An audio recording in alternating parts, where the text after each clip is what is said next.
Good evening. Welcome to another episode of OmenG's Stupid Scary Stories.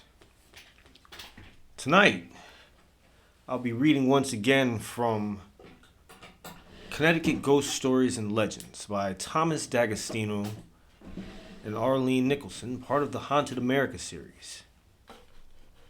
Tonight's story, The Old Homespun Farm.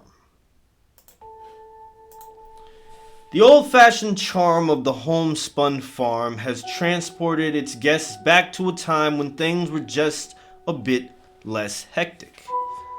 The wonderful gardens and antique decor play on the senses in the most pleasing manner. Candlelight breakfasts await the hungry guests, and every room is equipped with a fireplace and full private bath for a serene stay. Ron and Kate Bauer have taken great care in preserving the historical integrity of the bed and breakfast, so much so that a few of the original family members still make it their interminable home. The farm was purchased in 1740 by Simon Brewster, a great-great-grandson of William Brewster, who arrived in the New World in 1620 on the Mayflower. For more than 200 years, the Brewster family ran this historic property as a dairy and orchard establishment. From the handcrafted beds to the hand-hewn beams, what is now Homespun Farm Bed and Breakfast warms you with the spirit of the men and women who worked the farm over the centuries.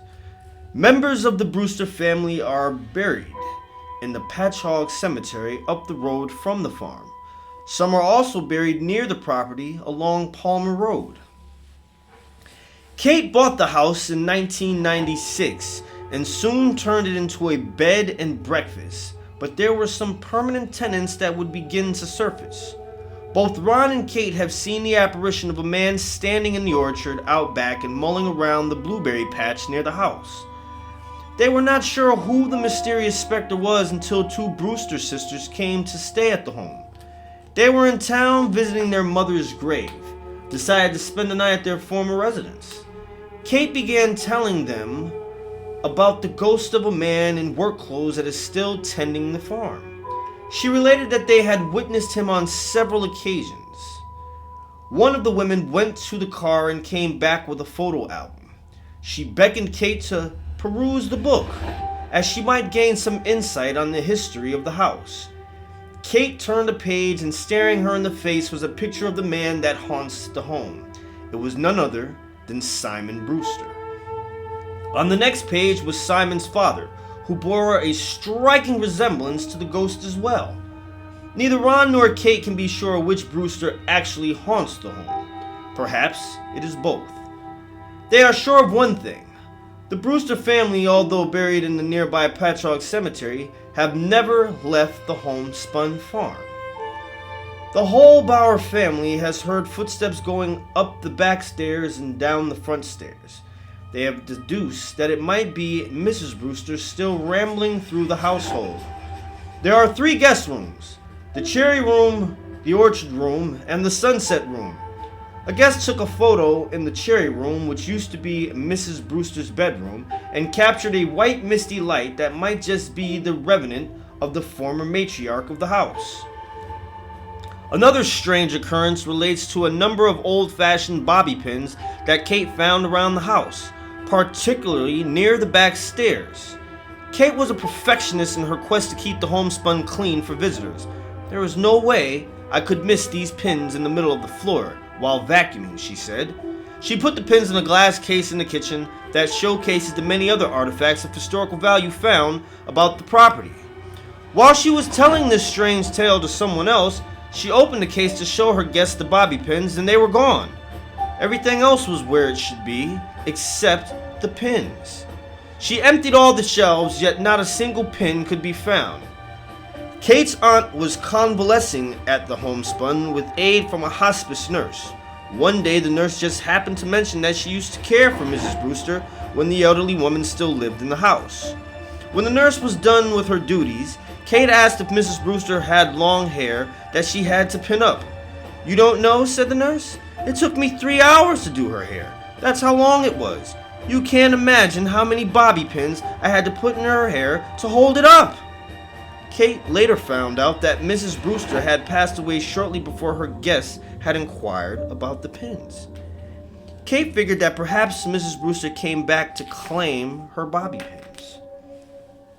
At present, the homespun is closed for guests, but it can be assured that Mr. Brewster still watches over the owners as they tend the blueberry bushes or while they work in the orchard.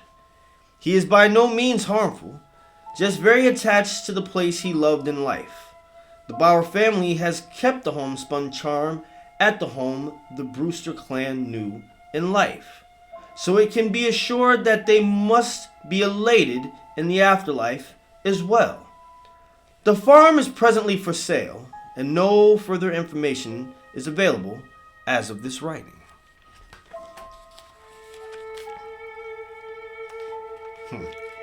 You heard what they said, right? The ghosts aren't harmful, aren't evil. Now I'm going to tell you why they're trying to sell the farm, right? I mean, let's think about this shit. Everything I just read to you, according to the story, was something that seemed charming, well loved. No one complained of any harmful spirits or terrible hauntings, right? That's just because they don't want you to know what really goes on at the Homespun Farm. They don't want you to know. So I'm going to tell you exactly why this place is for sale.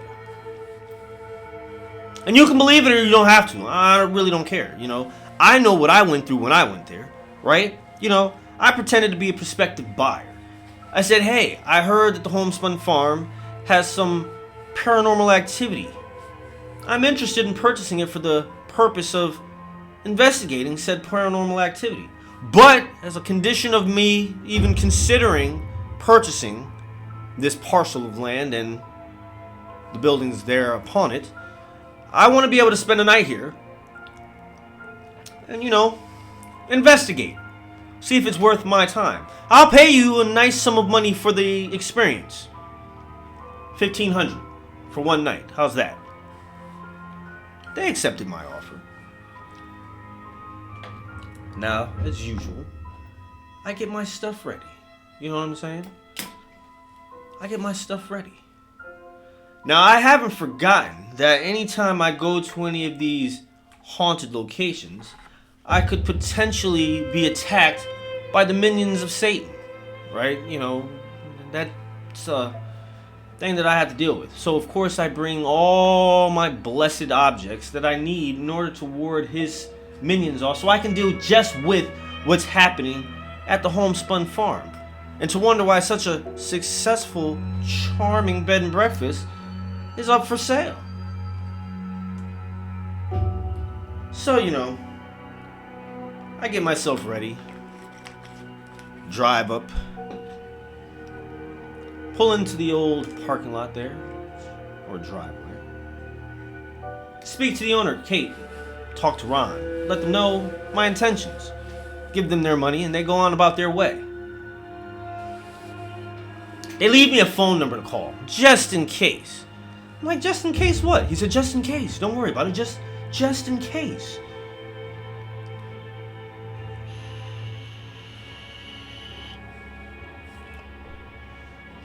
Now, obviously, just in case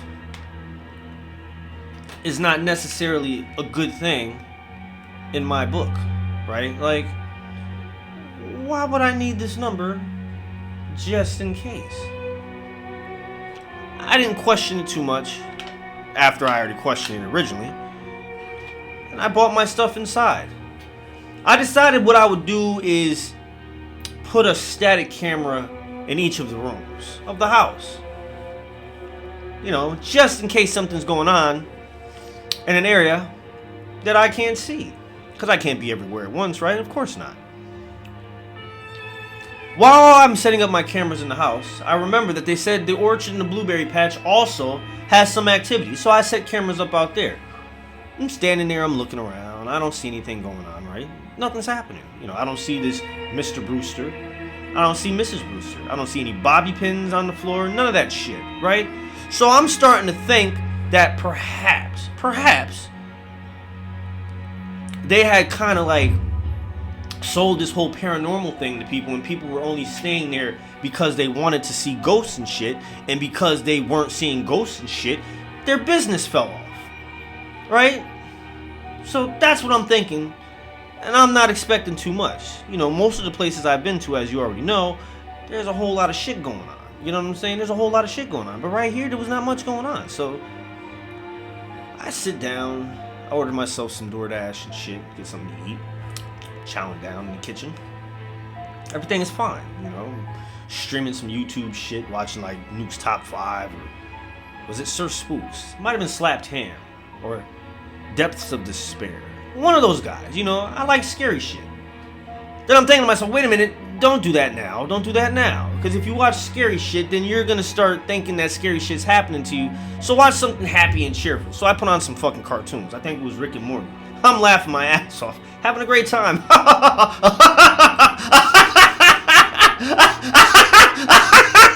Shit, fucking Morty, you stupid fucking idiot. And then I hear this big loud knock, boom, on the door. So I turn around, walk over to the door, and I open it, and I look outside. And when I look outside, it's still daylight out. It's kind of like sunsetish, but not dark yet, right? I happen to notice what I guess is Mr. Brewster, because there's some guy in the orchard doing orchard stuff, picking fruits or tending to the orchard of some sort. He was doing something there that looked like, he knew what he was doing. So, of course, I immediately start filming, and I go out to see what's going on. Walking over there.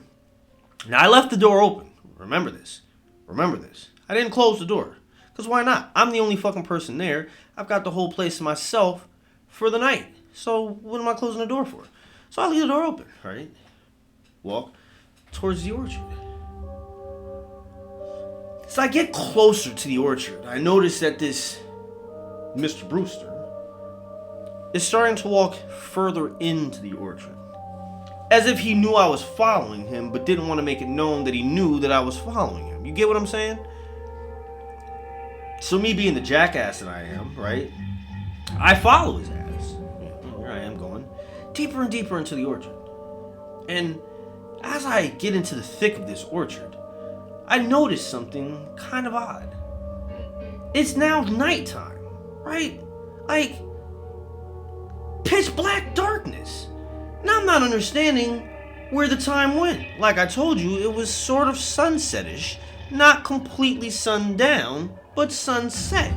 But now it's pitch black dark, as if an hour to maybe 2 hours has gone by. Now, of course, I'm alarmed by this, but I'm not like particularly frightened or anything like that. I'm just alarmed. Like, oh shit, I've been following this guy for a while. How far does this orchard go?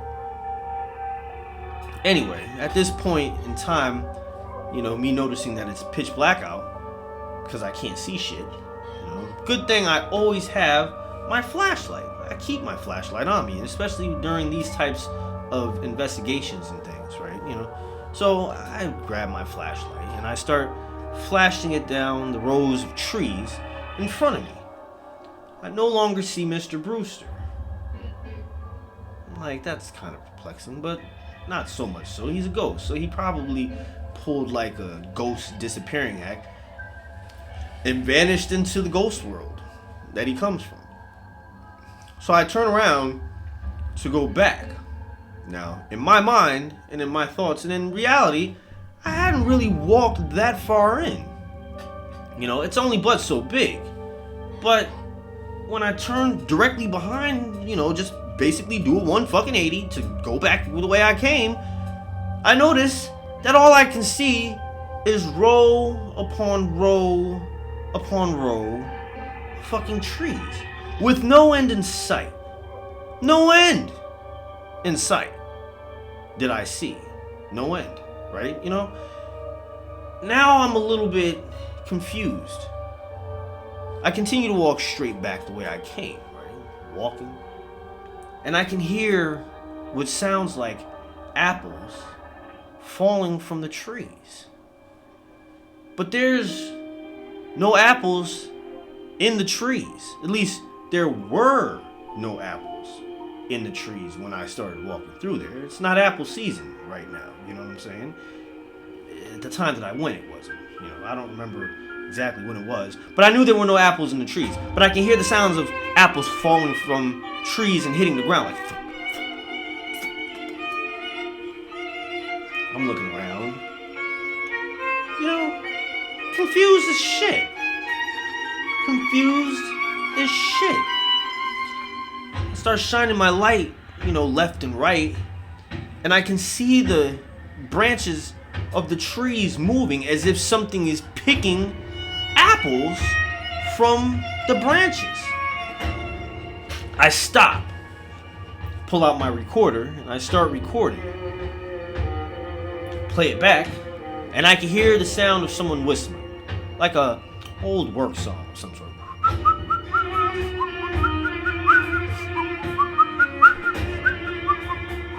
Right?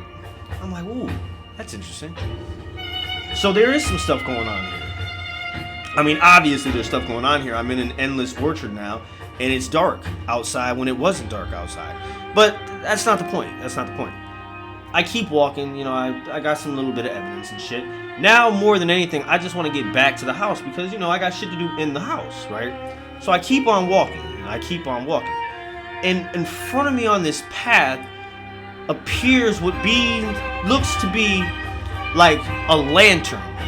You know, the light from a lantern, you know, the old-timey ones that you hold, you light with kerosene and shit. It's like just floating in the air. And I can see what looks like a hand illuminated in the light coming from this lantern, but the hand is not attached to anything else. It's just a hand and a lantern. And it's just slowly floating down the aisle towards me.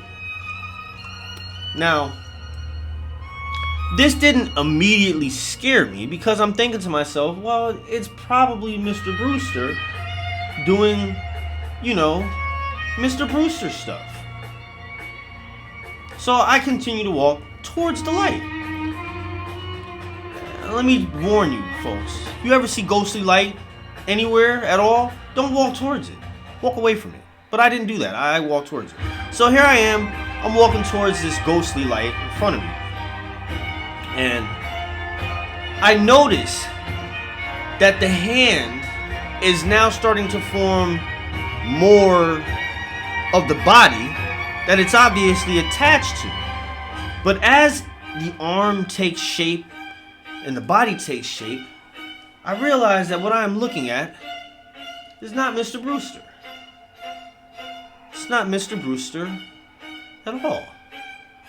It was a haggard, run-down looking man, probably in his 20s. He was dirty looking, missing teeth and shit, and kind of patchy hair.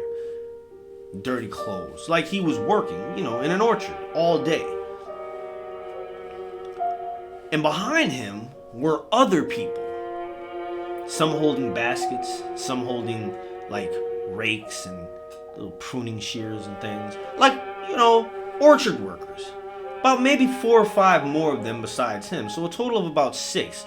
And they're looking sad and tired.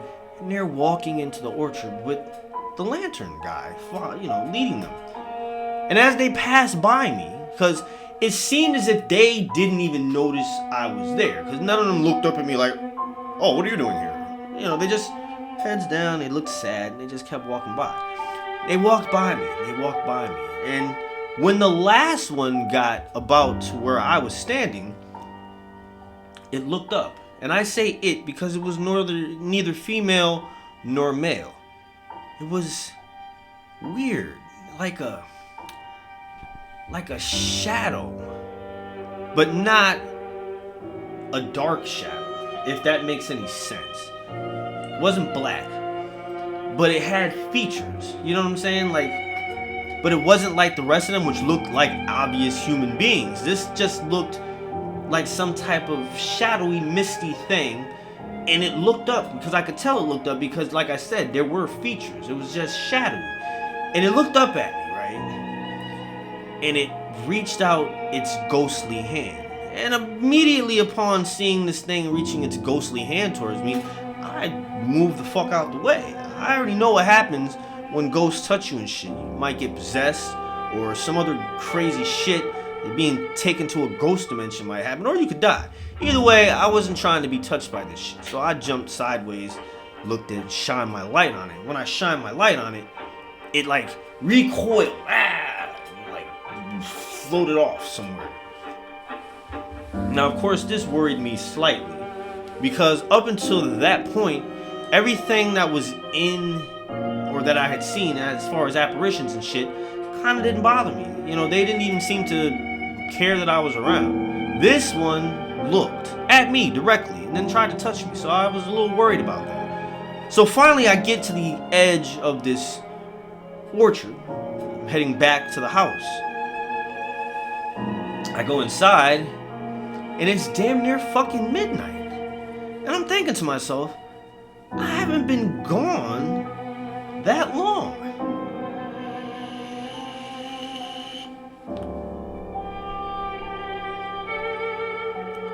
Anyway, so I sit down at the table. My food is cold, you know. Thinking to myself, do I want to warm this up and finish eating, or do I want to continue on with this investigation since it's midnight now? I decided I don't need to eat. I'm going to go ahead and do what I came here to do. So I set up my spirit box, you know, that thing that makes the noise, and I start communicating with the ghosts. Or so I thought. I'm asking questions, you know, are you here? Did you die? Blah, blah, blah. You know, straightforward, simple, non-antagonizing, non-provoking questions. I'm getting no responses, you know. So I'm starting to kind of like get discouraged and shit, feeling like I just wasted 1,500 fucking bucks when I could have just like came and trespassed on the fucking property and just seen what I saw outside without having to pay all this fucking money. Right? As soon as I finish thinking this in my mind, I hear what sounds like footsteps going up the stairs, the front stairs. So of course I get up and I go into that room to see what's going on, right? I don't see anything, but I still hear this, you know, sound of footsteps going up the stairs. So I decide, you know what? I'm gonna go upstairs too. Like, what are they going upstairs for? What's upstairs that they want to go upstairs and see? So I go upstairs and I'm following behind these footsteps. They go down to the left, and then a door to the right in this little hallway opens, and I can see a dull light shining out of it. Now mind you folks, I wasn't in the house all this time. Ron and Kate left. So there was no reason for any lights to be on upstairs. I hadn't been upstairs yet except for to set up my equipment. I didn't turn any lights on because it was daytime, right? So no need for lights. But there was a light glowing from this room. So slowly, I approach this doorway. I've got my camera ready. I'm already recording on my voice recorder to get any sounds that I might not be hearing with my ears. And I'm getting ready to turn this corner, right? And the footsteps go into the room. You know, and then the door closes. But I can still see the light shining from underneath the door, you know, through the crack between the floor and the door. And I'm thinking to myself, that's kind of weird. There's nothing I can see, but there is obviously light coming from this room, right? So I go to the door, and my heart's beating, you know, because I never know what to expect in any of these situations. I never know what to expect. So my heart's starting to pick up the pace. I reach and I grab the doorknob. And I turn the doorknob ever so slowly. And I push it open. When I open the door, what I see in front of me shocks me, terrifies me.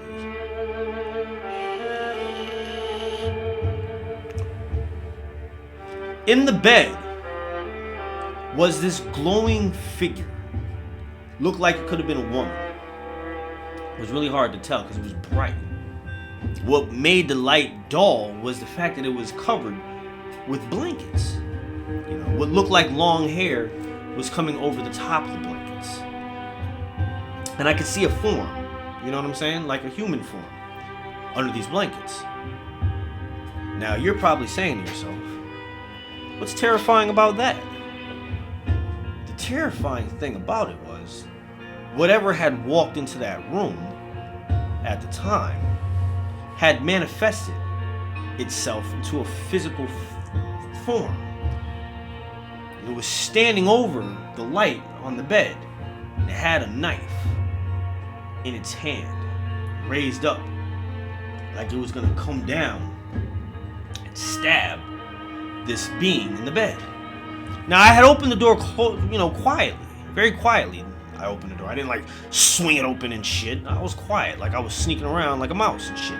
So I guess it didn't notice that I was there at first.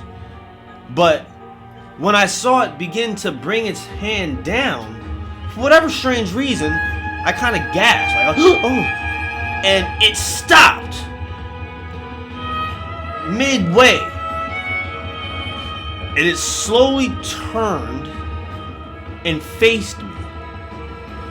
And when it did, all I saw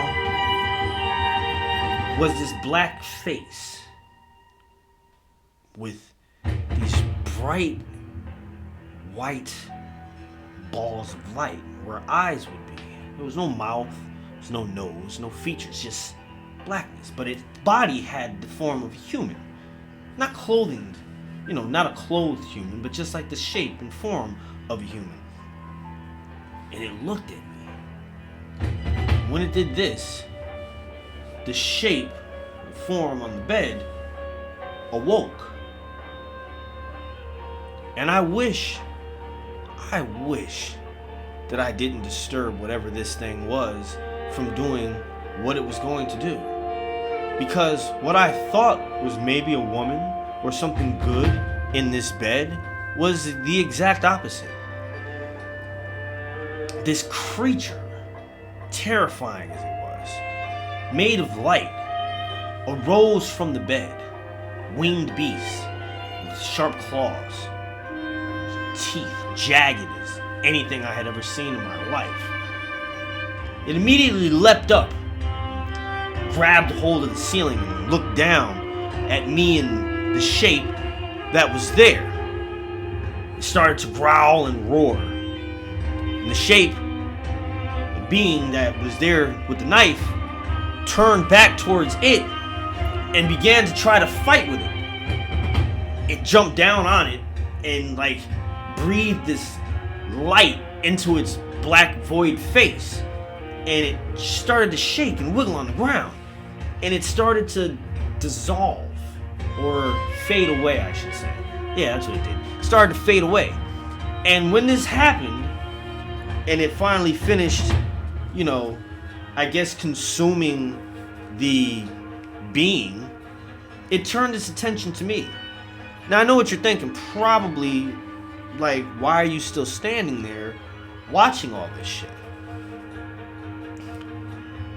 I was scared. So I kind of not only was I scared and sort of just in awe of what I was seeing. Because up until recently, all I've seen is ghosts and demons and shit like that. This was something totally different. It was almost like something from another dimension. Nothing I've read or seen in books prepared me for what I was seeing in front of my face now. So this was something completely and totally new. And I was glad that I had it on camera, but I wasn't glad that I was standing there.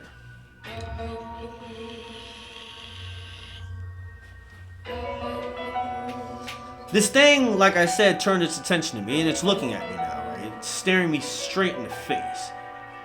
I, avert my gaze, because I saw what it did when it looked at the other thing and, like, shined this light into it and dissolved it. It spoke to me in my mind, and it said, "What are you doing here?"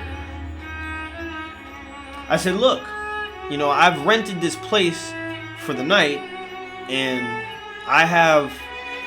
I'm a paranormal investigator." Like, I'm thinking all this to it because, like I said, it spoke to me in my mind. So I'm not actually saying this out loud. I'm thinking it. But if I think it here and don't tell you verbally, then you won't know what the fuck I was thinking, because I'd be thinking it and you'd be wondering, like, why is he just sitting there staring at the fucking screen and shit, not saying anything? And I'll be like, you know what I'm saying? And y'all be like, no, I don't know what you're saying, because you didn't say a motherfucking thing. You sat there staring at the fucking screen like you're a fucking jackass, like you had a moment of dementia or senility. But I was thinking what I thought, and I thought that to it, and it heard my thoughts and said back to me that I didn't belong there and I needed to leave. But I had questions, right? So I asked it through my mind. I said, "Please, wait, don't kick me out just yet. I paid $1,500, and that's not easy to come by.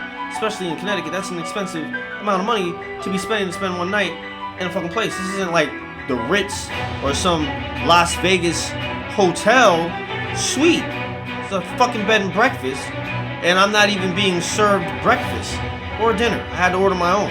So if you don't mind, I have a few questions I'd like to ask. I'm curious as to your origins." It said, "All right, well, fine. It obliged me. I was surprised. I thought maybe it was gonna, like, shine that beam of light in my face and fucking destroy me, but it actually said, all right, I'll answer some fucking questions." And I was like, this is pretty cool. I'm gonna have, like, a ghost being thing, light monster interview. So I asked it if it would mind coming downstairs and sit at the table while I, warm up my food and shit. We could sit down and talk. It was cool with that. So, we both go downstairs. It sits or floats into the chair next, across from me, and I'm sitting down. I got my recorder and my cameras are all set up and shit. And, we begin. I said, where are you from? I've never seen anything like you before. You're an interestingly strange creature. And it told me that it was from a realm where suffering is like joy. And that the reason it had came here is because there was so much suffering on Earth now that the balance was shifting. And that in his world, there was more joy than there was suffering. And that it had to come here to put the balance back in place. I was like, that's really confusing, but okay, that's interesting. So what was that thing, that you, like, killed and shit? He said, those beings are also from where I'm from. And he told me the name of it, but I forgot it, slipped my mind. It's in one of my recordings somewhere. One of these days I'll play it for you, but not right now. You're just gonna have to take my word for it, okay? So, anyway, the other thing that it killed was a being from its realm. And in its realm, those things are considered bad guys. But they're actually, in our world, the good guys, right? It tries to stop the suffering that's going on. And so when they got over here, they would do all this good shit for us. Even though they look scary as fuck, they would do good stuff and good things would happen here. But with everything there out of balance, and with this kind of bridge between both of our worlds existing, them being out of balance threw us out of balance, which threw their world into our world, and our world was starting to spill into their world, which I guess is not a good thing. I don't know. I've never seen their world before. It sounds crazy. Suffering being the norm there. It's like opposite day in this world with weird creatures and shit. Anyway, right, so after we talk for a little while about his purpose in our world and shit, I realize that I'm talking to something who's bent on taking in from suffering. And in order for one to feed from suffering, one must also cause suffering, right? I mean, let's think about it. In order for you to eat, you have to cook yourself some food. So I realize, even though this thing in its world would be a good guy, in our world, it's obviously not a good guy or thing. It's bad. It's really bad, right? Really, really bad. But the wonderful thing about it is they are tethered to a particular point. Meaning, when they come through into our world, they can only go so far and can only cause suffering and pain within the area that they're in. They can't go far past that, or else they lose their connection to their world and they're stuck here, which wouldn't be good for them. Because the suffering that they feed on here is temporary. You get what I'm saying? It's like eating some candy instead of eating actual food. It'll take care of you for now, but in the long run, it's not doing anything for you, right? So I'm listening and I'm listening and I'm listening and I'm listening and I'm listening some more. And I'm starting to worry.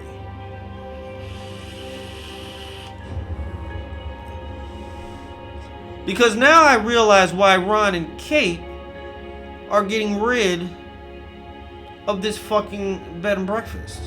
You understand what I'm saying? They realized that there is a dimensional tear in this orchard. It's where it came, that's where it can come from. It's in the orchard somewhere is where this hole is. Right? That's why when you walk in there, it seems like time just flies ahead of you. Because it actually does. Anyway, right? He tells me more stories about how long he's been there, or she's been there, or it's been there, and the types of things that it has done. Terrifying things. Really bad things. And I know you guys are probably like, what kind of terrifying things? Tell us. What are the bad things that this thing has done? Well, for starters,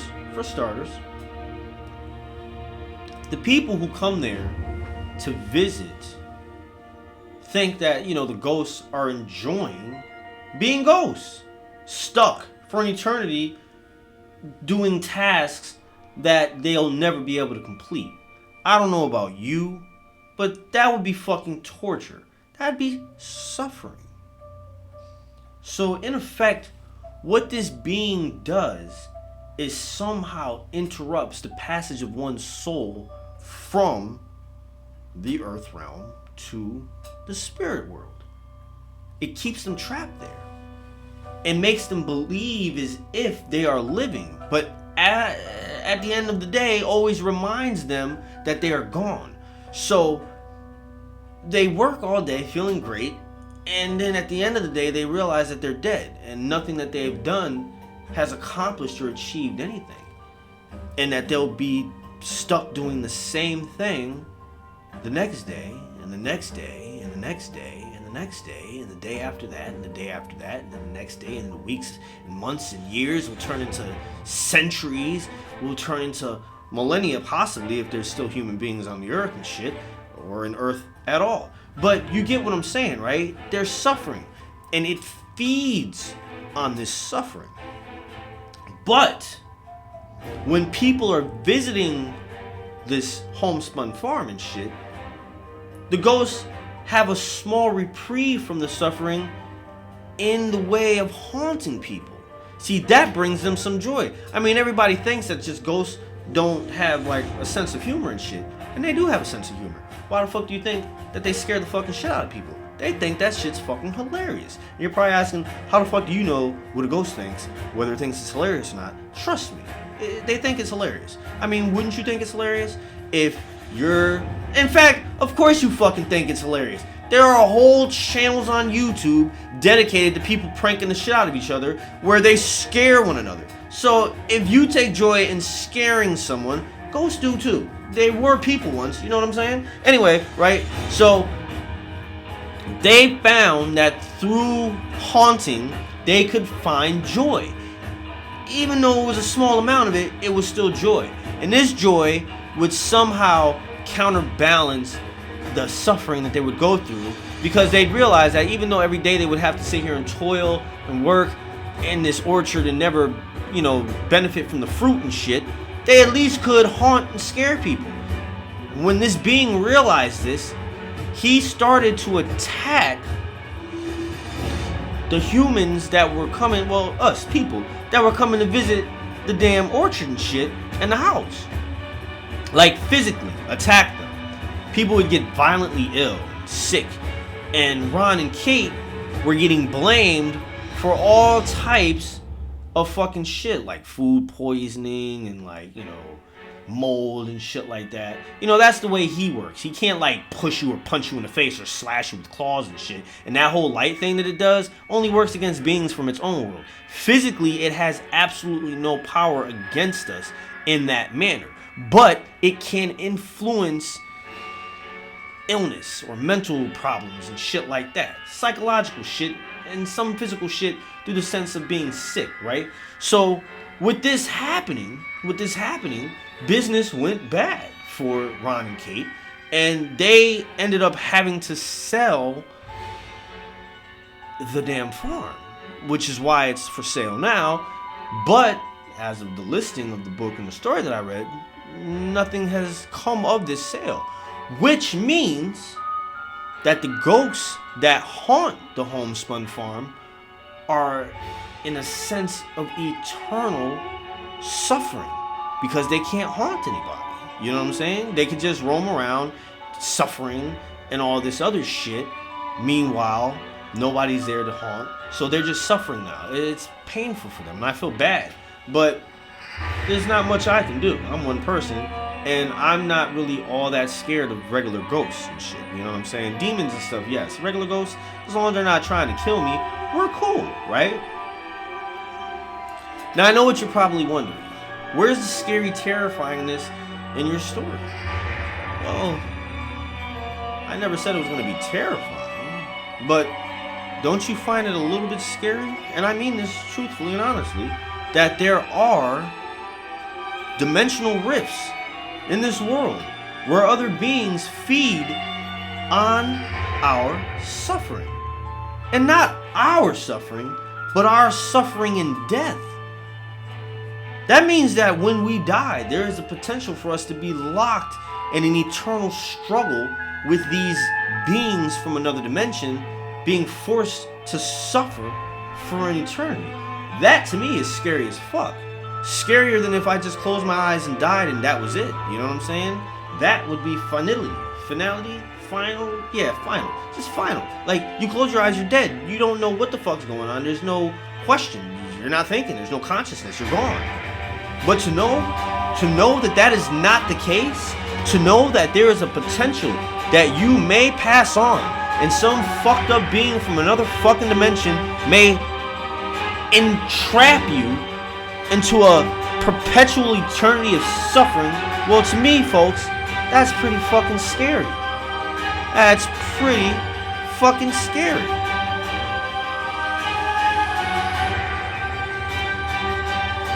I want to thank you all for joining me for another evening of OmenG's stupid, scary stories.